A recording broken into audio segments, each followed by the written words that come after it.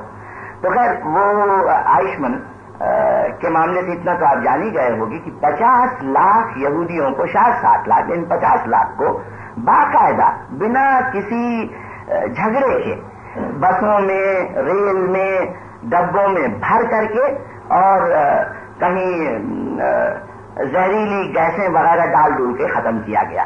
اب اس سے زیادہ بے رحم صدی اور کون سی ہو سکتی؟ رہ گئی ہماری اپنی بے رحمی. کہیں ہندوستان کے بارے میں بہت زیادہ گھمنڈ مت کرنے لگ جانا. ہم لوگ سچ مچ بہت گرے ہوئے ہیں. یہ جو ہندو مسلمان دنگوں میں لوگ مرے تھے، تو کیا کوئی آمنے سامنے کی لڑائی میں کبھی مرا ہے؟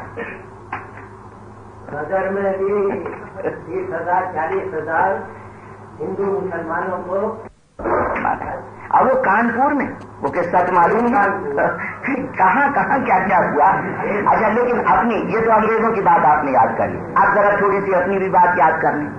اپنا ہندو مسلمان اپنے نہیں، غدر میں تو انگریزوں نے ٹانگا تھا. غدر میں انگریزوں نے ٹانگا تھا ہندو مسلمانوں کو. ہندو مسلمانوں. اچھا اب یہاں اس وقت کے ہندو مسلمانوں کو دیکھیں جو دنگے ہوئے، اس میں یہ نہیں ہوتا تھا کہ ہندوؤں کا ایک گروہ اور مسلمانوں کا ایک گروہ دونوں ایک دوسرے سے لڑ رہے ہوں. ایسی بات تو نہیں ہوئی نا. آمنے سامنے کی لڑائی کبھی نہیں ہوئی دنگوں میں. جب لڑائی ہوئی تو کیسی کہ ہندوؤں کا ایک گٹ بن گیا، اس میں 4-6 کے ہاتھ میں ہتھیار ہو گئے، بے رحم بن گئے، ان کا دماغ پاگل ہو گیا، اور پھر وہ محلوں میں چل نکلے. جہاں کہیں اکا دکا کوئی مسلمان اور عورت اور بچے ملے ان کو قتل کر دیا. اسی طرح سے مسلمانوں کا ایک گٹ بن گیا، وہ دماغ پاگل ہو گئے، وہ نکل پڑے کہاں؟ ہندو گٹ سے آمنے سامنے مقابلہ کرنے کے لیے نہیں. وہی مسلمان کہیں کوئی ہندو مل جائے اس کو قتل کر دو، ختم کرو. جو بے سہارا ہے، اکیلا ہے، جس کے پاس کچھ مدد نہیں ہے، ہتھیار نہیں ہے، اس کو پکڑو، اس کو ختم کرو. ہندو مسلم دنگوں میں جو بھی مرے ہوئے لوگوں کی تعداد بڑھی ہے، ہندوؤں کی طرف سے بھی اور مسلمانوں کی طرف سے بھی اسی طرح کی بڑھی. آمنے سامنے کی لڑائیاں نہیں ہوئی ہیں، ہمیشہ بے سہارے آدمی کو پکڑ کر کے مارا گیا. اب اس سے بڑھ کے بے رحم چیز اور کیا ہو سکتی؟ یہ تو بے رحم صدی. تو جب میں نے یہ خاص طور سے یہ کہنا ضروری سمجھا کیونکہ ہندوستانی کبھی کبھی بے مطلب گھمنڈ کرنے لگ جاتا ہے. وارے ہندوستان. ابھی جب میں آپ کے یہاں آ رہا تھا تو ایک بچہ وہ جو بچوں کا پروگرام ہے وہ ریڈیو میں سن رہا تھا، تو اس میں ہندوستان کی جو تعریف ہے میرا دل جل رہا تھا کہ کاہے کے لیے تعریف ہو رہی ہے، کیا ہے تعریف کرنے کے لائق اس ہندوستان میں. خیر اب یہ بے رحم صدی ہے، اس میں کوئی شک نہیں. لیکن اس بے رحم صدی میں ایک بات بڑی عجیب ہو رہی ہے، انوکھی ہو رہی ہے، اور وہ یہ کہ انسان ناانصافی، قریب 7 طرح کی ناانصافیوں کے خلاف ایک ساتھ اٹھ رہا ہے. ایسا کبھی پہلے نہیں ہوا. اب وہ چاہے مرد عورت کے بیچ کی غیر برابری ہو، چاہے امیر غریب کے بیچ کی غیر برابری ہو، چاہے وہ اونچے جات چھوٹے جات کے بیچ کی غیر برابری ہو، یہ جتنی بھی غیر برابری یا سمجھ لو گورے اور کالے کی ہے، ان سب کے خلاف ایک ساتھ اٹھ کھڑا ہوا ہے. ایک تو یہ بہت اچھا رجحان دنیا کا چل رہا ہے کہ ایک ہی ناانصافی کے خلاف نہیں، سبھی ناانصافیوں کے خلاف انسان ایک ساتھ اٹھا ہے. تو اگر جیتا تو اب کی بار کچھ سچ مچ رنگین دنیا ملے، مجھے نہ ملے، آپ میں سے بہتوں کو ملے، ایسا ممکن. اور دوسری اچھی بات یہ کہ ابھی تک ہتھیار برے سمجھے جاتے تھے، بڑے لوگ برے کہتے تھے کہ ہتھیار برے، ان کو گنڈے استعمال کرتے ہیں. راج بھی جب استعمال کرتا تھا تو یسوع مسیح جیسے لوگ اس کو پسند نہیں کرتے تھے. ہتھیار برے، لیکن پھر بھی ہتھیاروں کا استعمال ہوتا تھا. کیوں؟ کیونکہ جس کے پاس زیادہ اچھے ہتھیار ہوتے تو اس کی جیت ہو جاتی تھی، اور جیت سے بڑھ کے اچھی چیز دنیا میں اور کون سی ہے بھائی؟ اس لیے ہتھیاروں کا استعمال ہمیشہ ہوتا تھا. اب کی بار 1945 کے بعد سے دنیا میں ایک ایسی حالت پیدا ہو گئی ہے کہ ہتھیار نکمے ہو رہے ہیں. برے نہیں، نکمے. برے تو ہیں ہی اب بھی، نکمے کس معنی میں؟ کہیں آپ یہ کوریا اور ہند چین اور یہ ہندوستان پاکستان اور ہند چین وغیرہ کی لڑائیوں کو مت لے لینا. یہ تو رنگین لوگ، غریب لوگ، ادھار لے کے لڑنے والے لوگوں کی لڑائیاں ہیں. ہندوستان پاکستان اور ہندوستان چین کی کیا لڑائی ہے؟ چین ممکن ہے زیادہ لڑ سکے، یہ میں مانتا ہوں، لیکن ہندوستان پاکستان اگر اپنے پہ چھوڑ دیے جائیں، ایک 7 دن لڑ سکتا ہے، دوسرا 12-15 دن یا 20 دن لڑ سکتا ہے. اس کے علاوہ تو جب تک پیچھے کوئی گورا بیٹھ کر کے کہہ لے بیٹے یہ لے وہ لڑائی تو ہو نہیں سکتی. یہ آج دنیا کی، تو ان لڑائیوں کو کہیں آپ مت سوچنا. لڑائیاں روس اور امریکہ کی ہیں اور وہ لڑائی ہو نہیں رہی ہے اور ہوگی بھی نہیں. اگر کوئی خاص بات نہ ہو جائے تو، یوں ہی کوئی درگھٹنا ہو جائے، دنیا کو ختم ہی ہونا ہو تو بات الگ ہے. ورنہ روس اور امریکہ دونوں جانتے ہیں کہ اگر لڑائی ہو گئی، اگر دونوں نے اپنے نئے ہتھیار استعمال کیے تو پھر اب کی بار جیت ہار نہیں ہے، اب کی بار خاتمہ ہے. اتنا تو آپ سب جانتے ہی ہو نا کہ روس میں اتنی طاقت ہے کہ وہ قریب قریب ساری دنیا کو ختم کر سکتا ہے. ساری دنیا کے مطلب سمجھ لینا، 3 ارب آدمیوں میں سے 2 ارب آدمی ختم ہو جائیں گے، 50 کروڑ یا 1 ارب بچ جائیں گے اور یہ شہر وغیرہ پر ختم ہو جائیں گے. امریکہ چاہے ختم کر سکتا اور یہ قریب قریب گھر بیٹھے ختم کر سکتے ہیں. ایسی طاقت ان لوگوں میں آ گئی. تو ہتھیار اب نکمے ہو گئے، کیونکہ روس اور امریکہ دونوں جانتے ہیں کہ اگر ہم نے نئے ہتھیاروں کا استعمال ایک دوسرے کے خلاف شروع کیا تو اب کی بات جیت نہیں ہے، اب کی بات خاتمہ ہے اور سب کا خاتمہ ہے. تو جب نکمے ہو چکے ہیں ہتھیار تو کب تک ان کو اکٹھا کرتے رہیں گے؟ یہ میں جانتا ہوں کہ آج کل یہ اڑو بم اور ہائیڈروجن بم وغیرہ کو جہاں تہاں پھوڑتے ہیں اور اسی کو لے کے سب سے زیادہ جھگڑا چل رہا ہے. اور میں نئے رجحان والوں کو کیا کہوں، یہ مہاتما گاندھی کے چیلے لوگ، چیلا تو ویسے میں بھی ہوں لیکن میں ذرا مطلب وہ چیلا نہیں ہوں جو سرکار کے ساتھ جڑ گیا ہے. گاندھی جی کے چیلے زیادہ تر تو کیا کر قریب سبھی سرکار کے ساتھ کم یا زیادہ جڑے، منتری نہیں ہو کے بھی، لیکن پجاری بن کے، مولوی بن کے تو زیادہ اچھی طرح جڑا جا سکتا ہے نا، چاہے منتری مت بنو. اب یہ لوگ گاندھی واد کو ساری دنیا میں پھیلانا چاہتے، ساری دنیا میں گاندھی واد کو پھیلانا چاہتے، صرف ہندوستان میں نہیں پھیلانا چاہتے. اب ان کے بارے میں آپ سے کیا کہیں، یہ ایک ایک حرکت کو آپ دیکھ لو، صرف ہندوستان میں نہیں. یہاں نا انصافی سے مت لو، وہ جو اڑو بم اور ہائیڈروجن بم کی نا انصافی اس سے لڑنے چلو واشنگٹن چلو ماسکو چلو وہاں پہ ان نا انصافیوں سے لڑو. جو ملک میں نا انصافی چل رہی وہاں اس کے اوپر ارے بھائی اپنے آزاد ہوئے ہیں، اب یہاں تھوڑی ستیاگرہ کرنا ہے، یہ تو اپنی خود کی سرکار ہے وغیرہ وغیرہ وغیرہ. تو یہ گاندھی وادی لوگ جو کر رہے ہیں اس کو آپ چھوڑ دیجیے. لیکن میں روس اور امریکہ کی طرف آپ کی نگاہیں لے جانا چاہوں گا کہ اگر روس اور امریکہ ان ہتھیاروں کو ختم نہیں کریں گے تو کیا نتیجہ ہوگا؟ کب تک ان ہتھیاروں کو بناتے بڑھاتے رہیں گے؟ وہاں کے روس اور امریکہ کے دکاندار، مزدور، کسان، پڑھے لکھے لوگ، نیتا بھی گھبرا جائیں گے کہ ان نکمی چیزوں کو ہم کب تک جمع کرتے رہیں گے. آج تو وہ پھوڑتے پھاڑتے ہیں، جیسے حلوائی ہے، کوئی مٹھائی بیچتا ہے تو تھوڑی خود بھی چکھ لیا کرتا ہے نا، تو اس لیے وہ اپنے بموں کو تھوڑا پھوڑ لیا کرتے ہیں دیکھنے کے لیے کہ آگے چل کر کے ان کا استعمال کیسا ہوگا. لیکن اگلے 20-30 برس کے اندر یہ فیصلہ ہونے والا ہے کہ یا تو دنیا سے ہتھیار ختم ہوتے ہیں یا دنیا ختم ہوتی ہے، اس میں کوئی شک نہیں. آپ مت پوچھنا، مجھے خود بہت مشکل معلوم ہوتا ہے. بڑے ہتھیار مان لو ختم کر لیے جائیں تو چھوٹے کیسے ختم ہوں گے؟ کیونکہ چھوٹے ہتھیار ختم ہونے کے مطلب ہے ناانصافی پوری طرح سے ختم ہونا. وہی تھوڑا سا ایک تھوڑی آشا دکھائی دیتی کہ ہتھیار تب ختم ہوتے ہیں پوری طرح سے جب ناانصافی ختم ہوتی، اور شاید اب کی دفعہ کیونکہ وہ سب ناانصافیوں کے خلاف آدمی ایک ساتھ کھڑا ہوا یہ ناانصافیاں بھی ختم ہوں، تو شاید اس 20ویں صدی کے ختم ہوتے تک آپ ایک اچھی دنیا پاؤ. اور اس اچھی میں جو میں نے شروع میں کہا تھا کیا اچھائی ہو رہی کیا برائی ہو رہی، تو ایک اچھائی یہ ہو رہی ہے. پہلے برائی بتا دوں. برا رجحان جو اس وقت ہے وہ یہ کہ ہندوستان کے سوچنے سمجھنے میں ایک بنیادی غلطی یہ ہو گئی، اور سبھی پارٹیوں کی، اس میں کوئی الگ نہیں. ہماری پارٹی کا چھوڑ دیجیے گا، ہماری پارٹی تو بے مطلب پارٹی ہے، ابھی اس کی طاقت وقت کچھ ہے نہیں. دنیا سمجھتی ہے بے مطلب، یا کم سے کم ہندوستان والے سمجھتے ہیں. پتہ نہیں شاید مطلب والی پارٹی کبھی جلدی ہو جائے، لیکن اب ہماری چھوڑ دیجیے. باقی جتنی پارٹیاں ہیں